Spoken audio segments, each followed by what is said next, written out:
Dirt racing continues to shift and change at a fast pace, and we'll talk about another strategic move today and some of the layers involved, plus Sunday results, racetrack news, there's more silly season stuff, and why cutting trash tires just feels malicious. Let's go.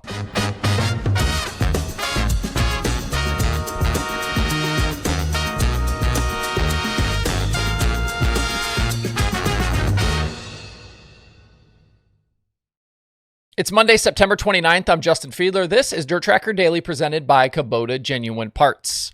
With as much as the ground continues to move and shift in dirt racing, and how much change we've seen just even in the last couple of years, it probably shouldn't surprise us when we get news like we did today.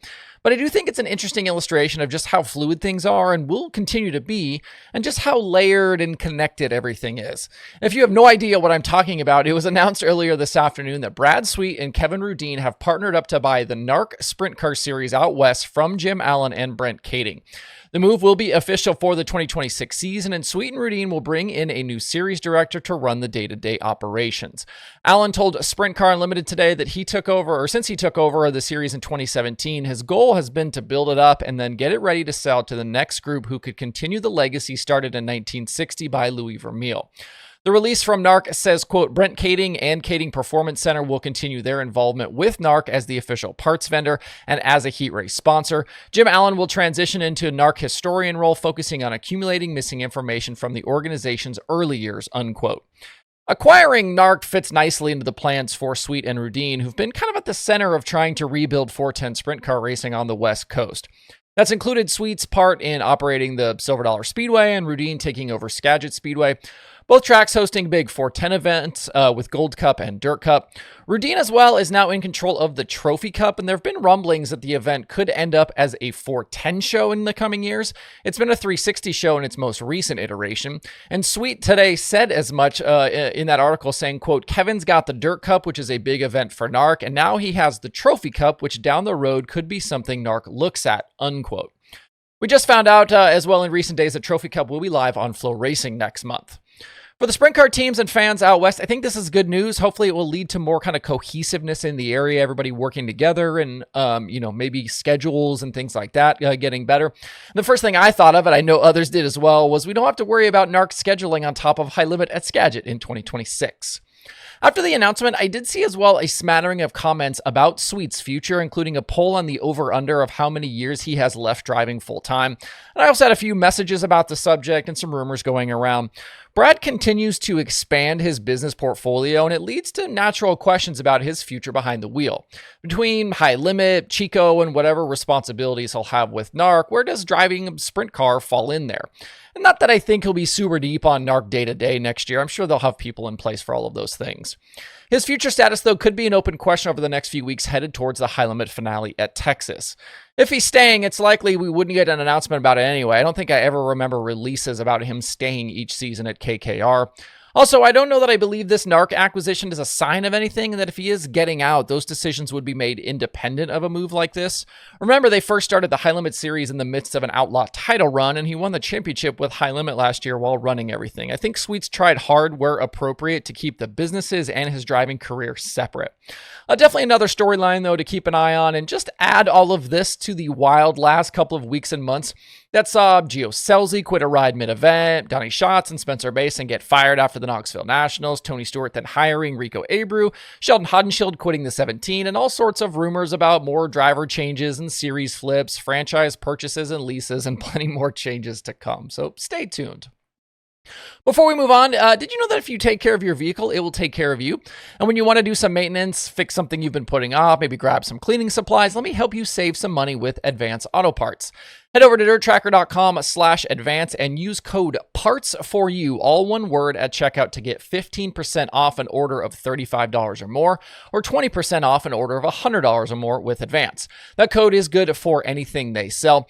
This deal is only good through Thursday, so don't wait. That's code PARTS4U, PARTS, the number 4, the letter U, at checkout at DIRTRACKR.com/advance. You'll get 15% off $20 or 15% off $35 or 20% off an order of $100 or more. That's easy for me to say. I'll leave a link below in the video description as well. In other 2026 news, West Virginia Motor Speedway and its new operators announced their first big series event for next season. The newly configured track will host the World of Outlaws late models June 12th and 13th for $12,000 and $30,000 to win. Where have you heard me say this before? These races will happen just 2 weeks after the Mansfield Speedway shows we found out about around a week ago. The Outlaws moving quickly here to add some new tracks and new events to their slate for next year. WVMS will host their first event in just a little over 2 weeks here on October 11th. That race program will feature late models, modified sport mods, pro late models. The links are broken, but the website also has the historic 100 schedule for June 2nd and 3rd next year, along with flat track motorcycles in July. WVMS was previously a big 5/8 mile dirt track, but the new operators have shrunk it down to a new 3/8 configuration.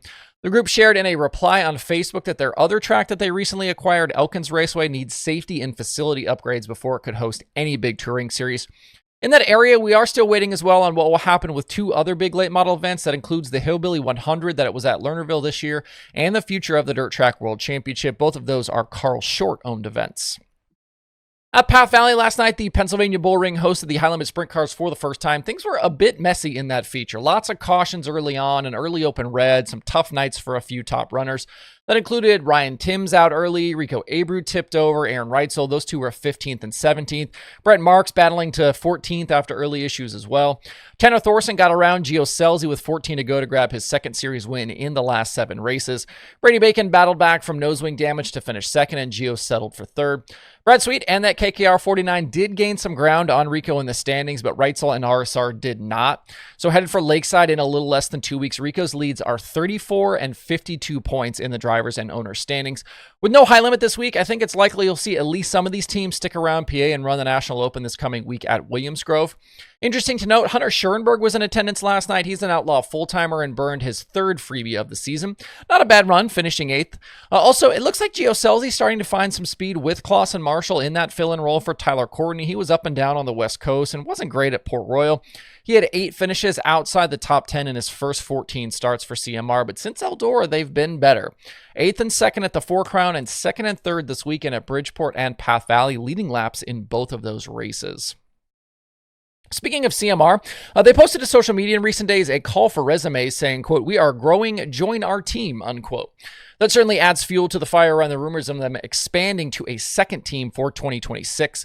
The overwhelming sentiment is a second sprint car with NASCAR Spire Motorsports involved and a franchise acquisition or lease for a high limit run. This move would likely pair Gio Scelzi with Tyler Courtney for next season, and I've heard the team could operate out of the Charlotte area, which is where Spire is. The team supposedly already has a veteran crew chief lined up as well. If you're looking for a job in sprint car racing, you can send your resume to timclawson@me.com. And no, I didn't just reveal Tim Clauson's private email. That was in the social post. Another Sunday racing action, Mike Spatola won the Road to the Dome show at Coles County Speedway. He topped Brandon Shepard and Jason Fager. Coles County hosted some testing last year for teams racing the Gateway Internationals, and this year kind of looks like they just decided to make it an actual race. They ended up with 15 super late models, and I don't know that that little bull ring could have had more than that on the track for the feature. Bishop actually took the lead at one point, but his bid was undone by a caution. Others that raced last night included Chris Ferguson, the Gundakers, Steve Shepard, and Bob Gardner. Finally today, I saw a Facebook post by racer Brian Ruhlman that I wanted to mention. If you don't know Brian, he's not afraid to race any car basically anywhere. This season alone, he's run UMP Modifieds, 360 and 410 sprint cars, both winged and non-wing, Silver Crown Series, and then we've seen him race late models as well in the past. Ruhlman was most recently at Eldora for Four Crown, running 3 of 5 divisions there. A few days ago, he posted about big-time sprint car teams dumping their used tires at the racetrack after races, but cutting into the sidewall so they couldn't be used by other racers. It's not uncommon for budget teams to go round up those tires from the bigger teams post-event because even though they might not be usable for a national level team anymore, other guys can still get laps out of them. I did a daily show last year where we talked about Trey Osborne, and I had photos of him loading up his pickup after an Eldora show with all sorts of used tires. In his post, Ruhlman said, quote, "Either sell them to the lower budget teams or if you're going to leave them at the racetrack after you leave, at least leave them usable for the guys who pick up your trash tires," unquote.